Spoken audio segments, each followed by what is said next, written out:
In our episodes, we discuss cases and topics that might be distressing or disturbing to some listeners. Listener discretion is advised.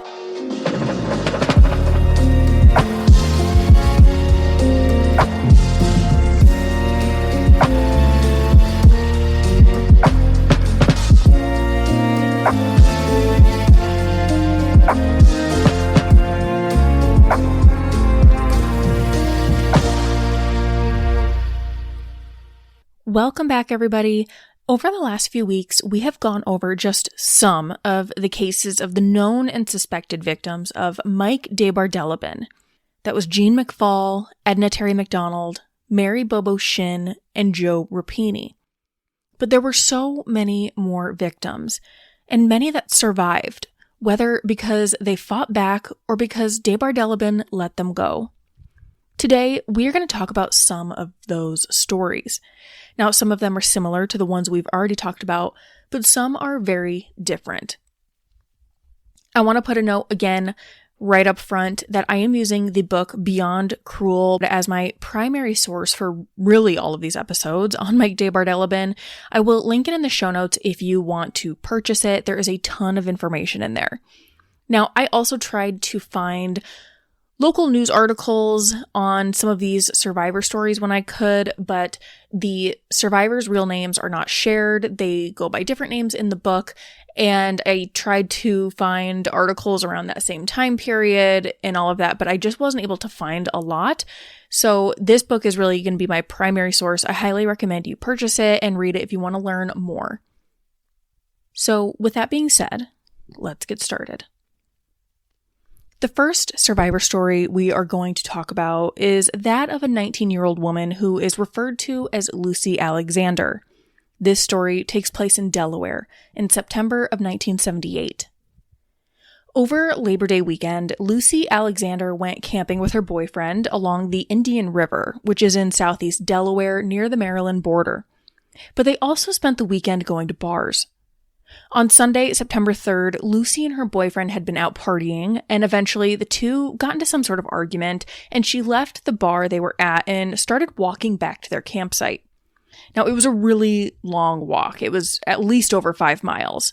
Now, she had walked at least 5 miles when, around 1:30 in the morning, now Monday, September 4th, a car pulled up next to her.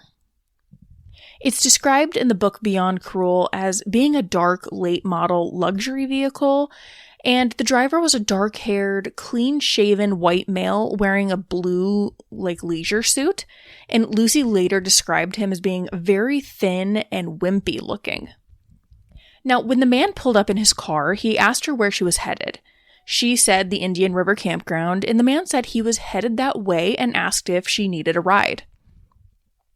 She initially said no, but he was insistent, and eventually she accepted his offer and got in the car. Now, as the two drove towards the campground, he was asking her how old she was, and after she said 19, he apparently repeated several times something along the lines of, "You look younger than 19," and he seemed to stick on this point of her age, and he made multiple remarks about how she looked much younger. Based on the information provided, aside from his comments on her age, he didn't do anything that made her concerned until they pulled up to the campground. Once he stopped the car, he pulled out a badge and said he was an FBI agent and told her she was under arrest for hitchhiking. He very quickly handcuffed her wrists behind her back and he took off driving. Now, at first, he said he was planning to bring her to law enforcement in a city 10 miles north, but then changed his mind and said he planned to bring her to a correctional facility 20 miles west. Now, the FBI agent thing was obviously a ruse, but he kept it up for a while, and he ended up driving her way out into the middle of nowhere. He gagged and blindfolded her with tape, covered her with the blanket on the floor of the car in the back seat. They continued driving for what she estimated was maybe 2 hours until they got to what she believed was a residential neighborhood. He brought her into a home and put her in a nearly empty room. There was only a mattress on the floor and just a blue blanket. And this is where he would keep her for nearly 24 hours. Over the course of her being held captive there, she was raped multiple times, forced to perform oral sex on the man, all while the man repeatedly threatened to kill her if she didn't do what he said, and he was telling her to call him daddy. And during the few moments where he wasn't sexually assaulting her, he sat and smoked cigarettes, and she remembers him drinking root beer and eating cheese. Lucy later reported that he talked about his ex-wife multiple times. The book Beyond Cruel cites an FBI report which read, quote, "Subject would also talk about his ex-wife, saying such things as how they were hard up for money and all she did was spend money and he couldn't afford to pay the bills. Alexander said he would talk about his ex-wife after he raped her. When Lucy would beg him to stop and let her go, he would respond with, quote, 'when I think the time is right.' And he eventually does let her go. She eventually was redressed, brought downstairs, given water, and then forced into the car again. He threatened to kill her and said he would also kill any cop who pulled them over. Now, around 2:30 in the morning on Tuesday, September 5th, he let her go 5 miles east of Georgetown, Delaware. Beyond Cruel ends the chapter on Lucy's story with, quote, "As her abductor sped away, Lucy Alexander peeled off her blindfold in time to see his brake lights, but nothing else. The next driver she saw was a Delaware state trooper in his patrol car." When DeBardeleben was finally arrested years later, Lucy was able to pick him out of a photo lineup. This, plus other evidence collected, convinced a grand jury to indict him on 11 counts of rape and abduction. But after he had been convicted and sentenced to over 100 years for other crimes, Lucy was called by the local attorney general, who said because of this, they wanted to drop the rape and abduction charges. Lucy, who, unlike other survivors and surviving family members, was at least consulted on this and given a voice. She ultimately said as long as he was going to be in jail for the rest of his life, she would rather not go through with a trial. So the case was dropped. Now, looking at this story in the context of the other crimes DeBardeleben is suspected of, this is the first time we see him posing as a law enforcement officer. But it won't be the last. DeBardeleben's crimes were so varied. He had some MOs he would follow multiple times, like the targeting of real estate agents and posing as a cop or an agent. But there were also other more elaborate plans, like the kidnapping and murder of Joe Rapini that we discussed a few weeks ago, assuming that was in fact DeBardeleben. Now, just 5 months after the abduction and release of Lucy Alexander, DeBardeleben would strike again. This time, using his method of targeting real estate agents like we saw with Jean McFall and Terry McDonald. In February of 1979, around 8 years after the murder of Terry McDonald, another real estate agent was targeted. Around 3:30 p.m. on February 4th, a man who called himself Al walked into the sales office of a housing development near Fayetteville, North Carolina. A 31-year-old woman who is referred to as Elizabeth Mason was working. She described this man named Al as being casually dressed and wearing aviator sunglasses. He was described in Beyond Cruel as having, quote, severely close-cropped and salt and pepper hair. The man told her he was a federal employee living in Arlington, Virginia, but would be moving to the Fayetteville area soon with his wife, and so he was coming here to look at some houses before they moved. Now, in addition to his appearance, Elizabeth Mason remembers that she distinctly felt just really uncomfortable around him. She said he was agitated and fidgety, and he never seemed to relax. But Al said he'd be willing to spend about $100,000 or more on a home, so the two of them went and walked around the subdivision. Elizabeth was giving a quick tour, when Al then said he was interested in a place in the country, preferably on a lake. Al asked if there were any properties like that he could see. She is quoted as saying, "I took him back to the trailer and sat him down and started showing him pictures. It was late and I knew he wasn't going to buy that day. Therefore, I wasn't going to drag ass out to the country. But he kept asking, so I told him I would show him a few neighborhoods in his price range in town. Then, when he and his wife came back, we could go look at some country properties." Al agreed to this, and the two of them drove in Elizabeth's car to a nearby community.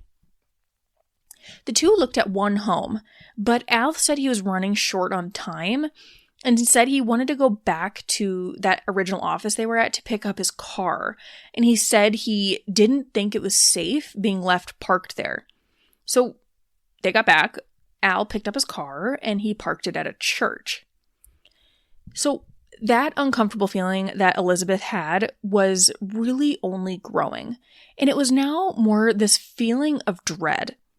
And Beyond Cruel says she did something unusual then. Around the time they went and picked up Al's car, she said she radioed her office and she told her boss where they were going and gave her boss the man's name. Beyond Cruel said that this was not standard practice and that her boss thought it was unusual. In the book, Elizabeth is quoted as saying, "My boss thought it was really strange that I did that. Several different real estate companies used the same radio frequencies, and ordinarily we never used a buyer's name." But the two continued the tour, and I'm guessing they went back to see some of those houses in Elizabeth's car. So they end up stopping to look at this white brick house. And it was one that Al kept pointing out, like they were driving around different neighborhoods, but they kept driving by this white brick house, and he kept pointing it out and was like fixated on this one specific house. So they pull into the driveway, they got a key out of a lockbox in the back, and they went inside. This is where Elizabeth describes Al as putting on this sort of elaborate performance of walking around, talking about where he would display his furniture, his belongings, and she knew it was over the top, and she even figured it was an act. Now, it says this in Beyond Cruel that she, quote, recognized an act when she saw one, but even though she was feeling uncomfortable and her gut was telling her something was wrong, I don't think at this point she thought it could be something really bad. Maybe she just thought it was like this weird guy. I don't know. But Elizabeth went out to her car to go get more information on the house and its price and came back in. And she walked by him and went down this long hallway to, I think, turn on some lights or something. And when she came back to where Al was, he was standing still and staring at her. And in his hand, he had a gun. Now, I'm going to read directly from Beyond Cruel here. It says, quote, "His eyes, two voids, told Mason everything." Now, I had never really thought of being prepared for rape, she says, but years before, I had read a magazine article by Carol Burnett. She wrote that she had been walking down a street in New York or somewhere, and somebody walked up behind her. She decided to try to scare him, and perhaps he would go away. So she turned around and just acted totally crazy, screaming and hollering and totally freaking out, and it worked. She scared the guy and he ran away. At the time, I thought, if anything like that ever happens to me, that's what I'm going to do. And that's what I did. I just went bananas. I started screaming and flailing my arms and jumping up and down, just berserk, attacking him and screaming really loud. So that's directly from Beyond Cruel. And I like to think that I would do something similar in a situation like that, but you really just don't know how you're going to react until you're in a situation like that, you know? There's like the classic fight, flight, and freeze. There's also fawning, some people call it, or more like appeasing, meaning you go along with what's happening. And personally, I don't think there's a universal right thing to do. I just think it depends on the situation and the attacker. I mean, I don't know how many stories I've read where people comment like, why didn't she fight back? Why didn't she run? Which is crazy to me because there are absolutely instances where when the woman fights back, the attacker gets even more violent. I mean, we read about that when we were talking about the Potomac River rapist. And there are, situations where appeasing the attacker works and they live, but some where it doesn't work and they are harmed or killed anyway. But I do think it's crazy that she was able to think back to what she had read and just was like, I'm going to act crazy. And she did. Now, for Elizabeth Mason, she fought back, but it wouldn't have worked for her if it were not for the miracle that happened. As she was fighting him and screaming, he began hitting her with the handgun, and then he tried to shoot her, but the gun wouldn't go off. Why? I have no idea, and to this day, she doesn't know. It could have been a number of things, like it jammed or just malfunctioned, but because it didn't go off, he just continued hitting her, and he continued trying to shoot her, but the gun still wouldn't go off. He then quickly switched course and abruptly said he just wanted her purse. And she told him, "It's in the car, just go, take the keys, take my purse, and leave." Before he went, though, he said he was going to tie her up before leaving. And she was desperate at this point and probably exhausted. She was bleeding, she was hurt, so she went along with it. Now, he tied her up with duct tape he had in his pocket, gagged her, and then grabbed her throat, slammed her on the ground, and kept yelling, "Pass out, bitch, pass out." And she did. Now, in the book, she describes this out-of-body experience where she really thought she was dead. But a little less than an hour later, she regained consciousness. She said, quote, "I don't know how I got out of the house. My hands were still taped behind my back and my pantyhose were around my ankles. I was carrying my slacks in my hands behind me."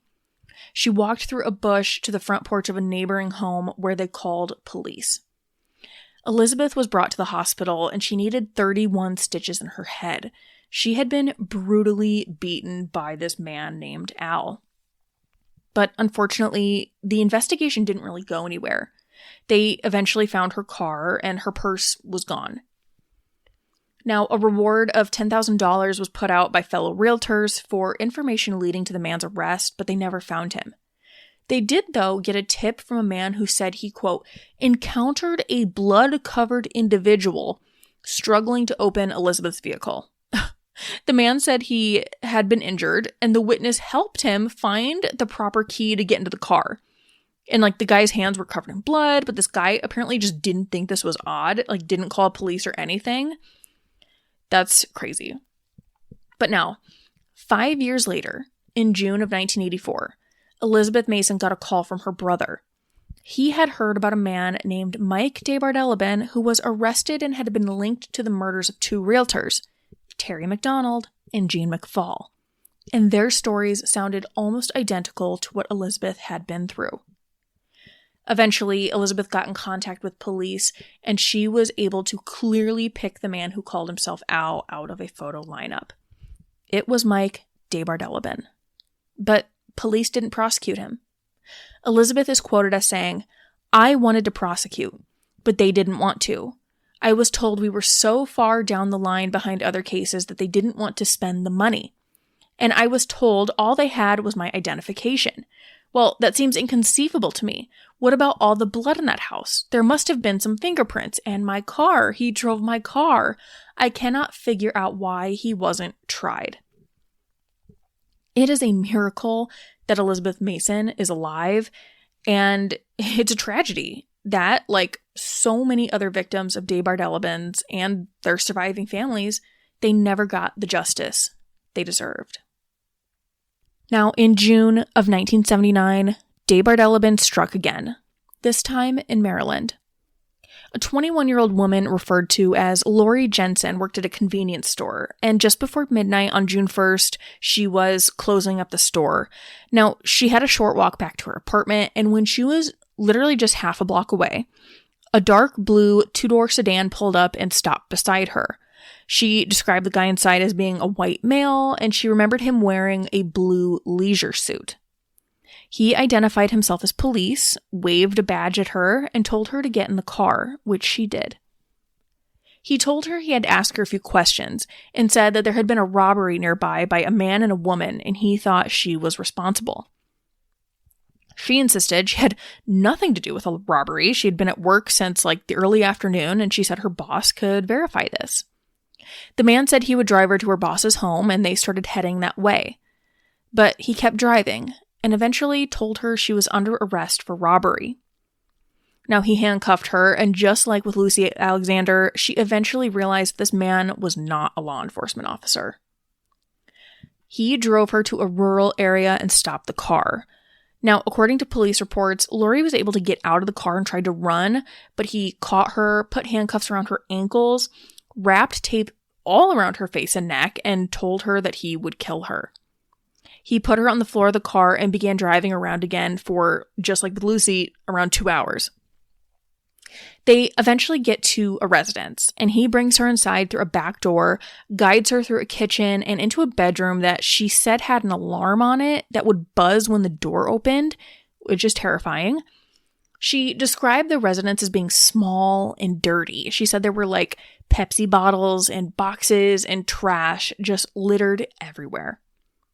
He took her clothes off and brutally sexually assaulted her. She remembers him having trouble staying erect and that he made her call him daddy, just like he had with Lucy. He then bound her up and locked her in a closet for a few hours. When he came back, she could see it was light outside and she could hear a television playing Family Feud. He assaulted her again, calling her Becky for some reason, and she thought he was using mirrors during the assault so he could watch. He returned her to the closet and came back later that afternoon to assault her again, but this time to also take photos and audio recordings of her. And this went on and on. And finally, after 24 hours, he released her. He drove her back to her home and warned her that if she ever went to police, he would release all the photos he took of her. Years later, investigators were able to identify Lori's voice in the recordings he made of her. He was charged federally with kidnapping, and this case eventually did go to trial. Now, Lori wasn't able to identify DeBardeleben as the man who took her. She never got a great look at his face, but she did testify during that trial, which had to have been so difficult. Her family was there for support, but they played those audio tapes in front of everyone, and she had to recount the assault, what he made her say, do, all of it. And to make the situation even worse, DeBardeleben elected to represent himself, and so he cross-examined her personally. The judge ordered DeBardeleben to remain seated at the defense table during cross-examination, and Lori refused to look at him and was visibly afraid. Those who were present during the trial said they believed he thoroughly enjoyed the process of cross-examining her, and they said there were moments where you could look at DeBardeleben and see that he was smirking, like he was actually enjoying the entire thing. During his cross-examination, he repeatedly attempted to ask her if she was aware that the maximum sentence for kidnapping was life in prison, if she was aware that he had already been sentenced to over 100 years for other charges, to which the judge had to yell at him, telling him to stop. The prosecution was objecting. It was just chaos. During DeBardeleben's closing argument, he said, quote, "Ladies and gentlemen, I must tell you that we are here today only because of a violation of my constitutional rights. Had I been granted my rights under the Constitution, there would be no trial. But I was not, and this trial is a further exploitation of this constitutional violation. I am innocent of this charge and maintain that in a legitimate trial, I would be able to convince you of this. To successfully defend myself with an aggressive defense by presenting my own evidence, calling defense witnesses, and testifying myself. However, at this trial, I cannot do so." It took the jury 2 hours to reach a verdict of guilty. During sentencing, where DeBardeleben continued to proclaim his rights were being violated and that the whole process was a sham, the judge responded, quote, "Your offense is the most outrageous, cruel, and inhuman crime imaginable, and clearly calls for the maximum possible sentence. It is hard to imagine any crime that could be worse under the statute we're dealing with. The release of this defendant, at any time, will threaten every woman in this country. In addition, the damage it would do to the victim, if she ever knew that this defendant was once more free in this country, would be incalculable. Accordingly, Mr. DeBardeleben, I sentence you to a term of 180 years. I specifically order that this sentence shall run consecutive to, and not concurrent with, the sentences heretofore imposed. Further, I specifically order that you shall become eligible for parole only on completion of serving 59 years. Now, in Beyond Cruel, it talks about some of the legal maneuvering the judge had to do to ensure he wouldn't be eligible for parole sooner. If he had been sentenced to life in prison, according to parole board guidelines, he would have been eligible for parole in just 10 years. So I'm not a lawyer or a judge. I don't understand how it all works, but there were other cases, one specifically in Colorado that they talked about that the judge reviewed, where he determined he could sentence him in the way that he did, ensuring he wouldn't be eligible for parole for much longer. And with the age DeBardeleben was when he was at this trial, he wouldn't be eligible for parole for just this case until he was in like his 90s or maybe even over 100 years old. Now, the last two surviving victims discussed in Beyond Cruel are two women referred to as Diane Overton and Maria Santini. Both were attacked within a short time of each other in 1980. Now, Maria Santini had been working at a clothing store in New Jersey when a man came in wearing a suit and trench coat. He asked if a manager was working. Maria said no and turned to grab a piece of paper because she was going to write down the manager's phone number. But when she turned back, the man had a gun pointed at her and said it was a robbery. Just like with the other surviving victims, he bound her, put her in a vehicle, drove her to a residence. Now, he had blindfolded her, but she could make out a little bit about her surroundings throughout the assault. There was gold carpet, very little furniture, so just little details like that she was able to kind of make out through the blindfold. But unlike the other cases, where DeBardeleben held the women in this residence, and I'm not sure if it's the same one or not, but the extent of the sexual assault against Maria consisted of him kissing her breasts and rubbing her genitals. So that was the extent of the assault. It seemed like with Maria, DeBardeleben had a different purpose in mind, and that was primarily to photograph Maria in various poses wearing an extensive amount of bondage. Also, he had changed into women's clothing. Maria remembers him wearing a yellow miniskirt and high heels, and he would make these comments like, "I bet you think I'm pretty strange, huh?" But he eventually let Maria go, and he drove her to a wooded area and just left her there. Now, this case did go to trial, and once again, Maria testified and was subjected to cross-examination by DeBardeleben himself. After 2 hours, the jury found him guilty of the charges against him in the Santini case, and he was sentenced to 60 years in prison. But what was interesting about this case with Maria Santini is that DeBardeleben had apparently tried to rob that same clothing store a year prior. Another woman was working then, and he went in the same way, but she just flat out refused to leave with him, which seems like that wouldn't factor in, right? Like, wouldn't he just force her? Now, in the previous instance, it says he pulls out a gun. He took $60 out of the register. He had also bound her, but when he said she was going with him, she said, quote, "No fucking way, I'm not going. That's all there is to it." One investigator theorized in the book Beyond Cruel was that her unwillingness to cooperate made him stop. The book says, quote, "When he was challenged by a woman, he yielded." And I think DeBardeleben then came back for her a year later, but then when he came back, it was a different woman working, Maria. Now, one of the last surviving victims of DeBardeleben that's discussed in this book, and this isn't all of them for sure, definitely read Beyond Cruel for more, but she was able to fight back hard too and get away. In this case, he posed as a police officer again. He pulled 25-year-old Diane Overton over, said he was a cop. He got her into his car. He tried raping her, but she fought back hard. And she kicked something in his car, the shifter or something, I don't know, in some way that the car wouldn't move, and she was able to get out and run. Now, there were undoubtedly more victims of Mike DeBardeleben. We've had episodes for Jean McFall, Edna Terry McDonald, Mary Bobo Shin, Joe Rapini, and now some of the surviving victims. DeBardeleben was either a suspect in the cases but never was charged, he was indicted but never brought to trial, and in some cases he was convicted of those crimes. Now, what stayed with me during my research into DeBardeleben and his suspected victims is really the wide variety of crimes and MOs. And from a behavioral perspective, I would love to have someone analyze his behavior, but it's clear he had a seething hatred of women and wanted to hurt as many as he could. And it's crazy when you think that the way that he was caught was because of counterfeit operations, like he was counterfeiting money. It's crazy.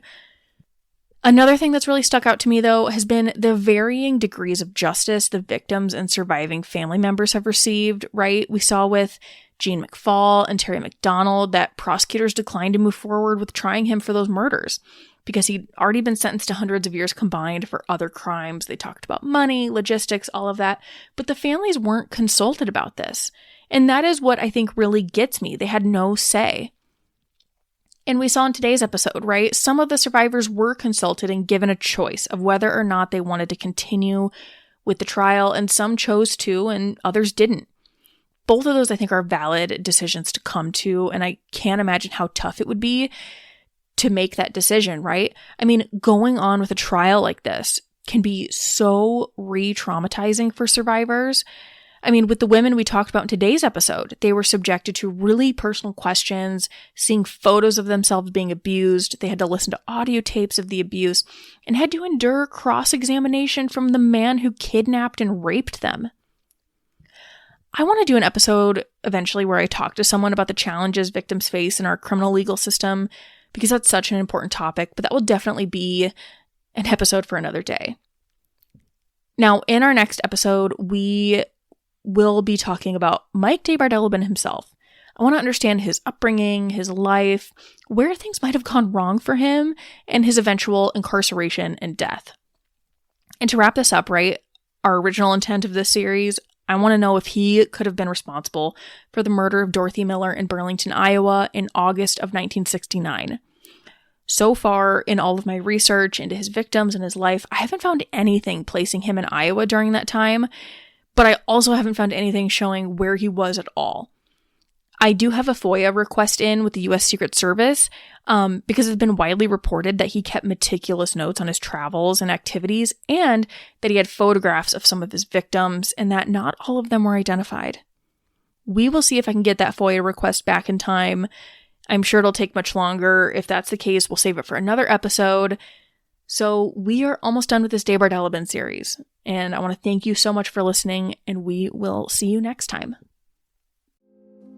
If you've ever thought about starting your own podcast, there's no better place to begin than with Buzzsprout. It's the platform I use, and it makes publishing, promoting, and tracking your episodes so easy, even if you're not tech savvy. Plus, they help you get listed in all the major directories like Apple Podcasts, Spotify, and more. And here's the best part. When you sign up for a paid Buzzsprout plan using my affiliate link, you'll get $20 off, and you'll be supporting the show at the same time. Just head to the description of this episode to find the affiliate link. Now, let's get back to the episode.